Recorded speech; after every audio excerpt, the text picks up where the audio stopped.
Hello friends, आज मैं आपको बताऊंगा कि बारिश के मौसम में पशुओं को सरसों का तेल और गेहूं का चोकर यदि आप अपने पशुओं को खिला रहे हैं तो हो जाइए सावधान। अब देखो कैसे सावधान होना है। यदि आप अपने पशुओं को जिस प्रकार से दूध बढ़ाने के लिए तौर पर हम क्या खिलाते हैं, सरसों का तेल भी देते हैं और गेहूं का चोकर भी खिलाते हैं। अब देखो गेहूं के चोकर के अंदर पर्याप्त मात्रा में, क्योंकि गेहूं के चोकर से आप आसानी से आप अपने पशु में दूध की मात्रा बढ़ा सकते हैं, क्योंकि इसके अंदर प्रोटीन भी होता है, विटामिन B6 भी होता है, फास्फोरस भी होता है, जिंक भी होता है, मैंगनीज, मैग्नीशियम, अदर जो एलिमेंट्स और विटामिन का ये समूह होता है, और फाइबर भी होता है जो कि पशु के लिए बहुत ज़्यादा जरूरी है। जिन पशु में दूध की मात्रा नहीं बढ़ पाती है तो उन पशुओं में दूध की मात्रा बढ़ाने के लिए हम गेहूं का चोकर उपयोग में लेते हैं। लेकिन जैसे यदि बारिश का मौसम आ जाता है तो उस स्थिति में यदि आप इसका उपयोग ले रहे हैं तो आपको सावधान होना जरूरी होगा। अन्यथा कई बार क्या होता है कि कई तरह के तो साइड इफेक्ट भी देखने को मिल सकते हैं, लेकिन उसको आप कैसे कंट्रोल कर सकते हैं उनके बारे में भी आपको बताया जाएगा।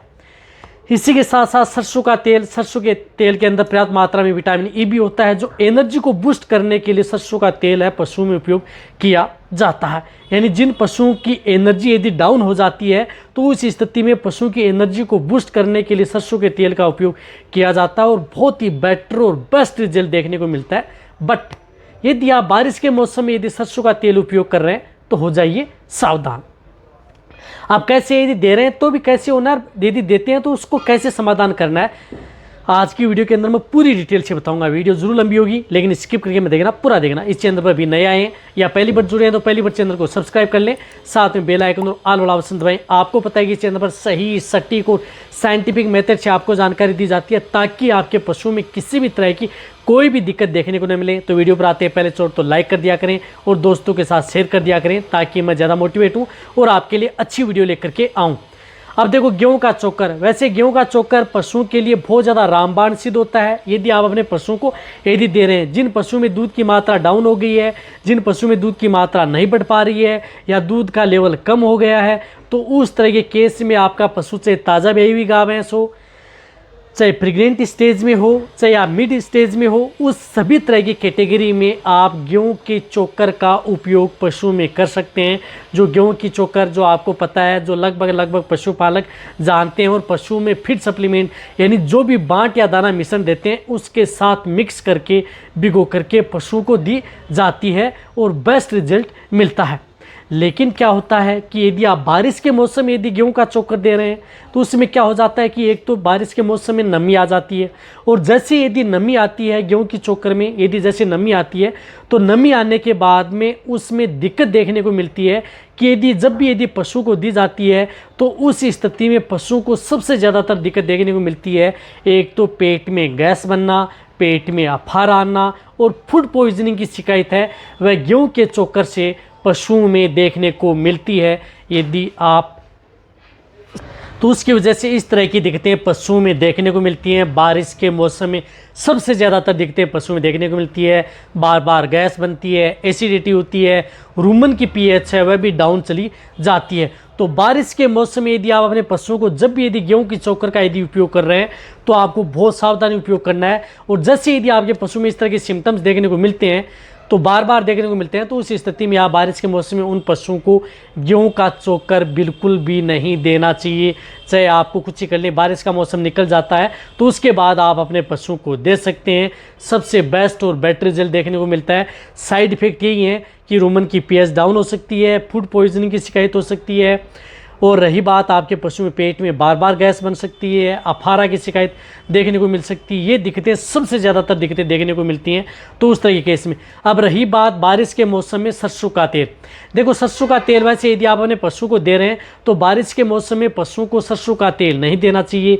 यदि जिस वेदर के अंदर ह्यूमिडिटी है, आर्द्रता यदि ज़्यादा है और वहाँ पर यदि पशुओं को बहुत ही ज़्यादा जिस प्रकार से आर्द्रता हो रही है तो उस तरह के मौसम में आप अपने पशुओं को बिल्कुल भी सरसों का तेल होता है यानी मस्टर्ड ऑयल होता है, वहाँ पर आप अपने पशुओं को ना ही दें यदि आपको अच्छा यदि रिजल्ट यदि पशु में लेना है, यदि देखना है तो बारिश के मौसम में सरसों का तेल देने से भी पशु में नुकसान होता है, जिसकी वजह से कई बार पशुओं की जो लीवर है वह भी काम करना कम कर देती है। यानी फायदे की बजाय आपके पशु में नुकसान करता है। तो सरसों का तेल, यदि सरसों का तेल यदि बारिश के मौसम में, बारिश बहुत ज़्यादा तेज़ हो रही है, बहुत ही और बारिश का मौसम है तो वहाँ पर आप बिल्कुल भी मस्टर्ड ऑयल पशु में उपयोग न करें। यदि मेडिसिन के तौर पर यदि उपयोग करें, यदि आपका वेटरनरी दिला रहा है, जैसे यदि पशु में अचानक यदि तेज़ाब आया, पेट में गैस बनी, एसिडिटी बनी, उस तरह के केस के अंदर जिस प्रकार से बड़े पशुओं को 400 से 500 ml दिला दिया, वो अलग बात होती है। लेकिन आप जिस प्रकार से दूध बढ़ाने, पशु की फैट बढ़ाने, पशु को मोटा तगड़ा करने के तौर पर आप कंटिन्यूटी रोज़ाना आप अपने पशुओं को सरसों का तेल नहीं दे सकते। ये आपको सावधानी रखनी होगी। यदि आप दे रहे हैं तो उसकी वजह से पशु में फायदे की बजाय नुकसान ही देखने को मिलेगा कि एक तो आपके पशु को भूख नहीं लगेगी, एक पशु को प्यास बिल्कुल भी नहीं लगेगी, साथ साथ में पशु की लीवर है वह भी आपके पशु की धीरे धीरे कमज़ोर हो सकती है बारिश के मौसम में। और अदर यदि आपके पशु में स्किन इन्फेक्शन है वह भी पशु में देखने को मिल सकते हैं। तो आप इस तरह की स्थिति से यदि बचना चाहते हैं तो आप लंबे समय तक, ऐसा नहीं है कि यदि आपने 1 से 2 दिन दे दिया, जिस प्रकार से पशु में मैंने बताया कि कोई इस तरह की दिक्कत होगी, मेडिसिन के तौर पर यदि दे दिया तो कोई नुकसान नहीं करेगा। लेकिन यदि आप जिस प्रकार से दूध बढ़ाने, फैट बढ़ाने, पशुओं को मोटा तगड़ा करने के तौर पर कंटिन्यूटी दे रहे हैं, तो वहाँ पर आप अपने पशुओं को बिल्कुल भी सरसों का तेल नहीं देना चाहिए। वहाँ पर आपके पशु के लिए फायदे की बजाय नुकसान करता है।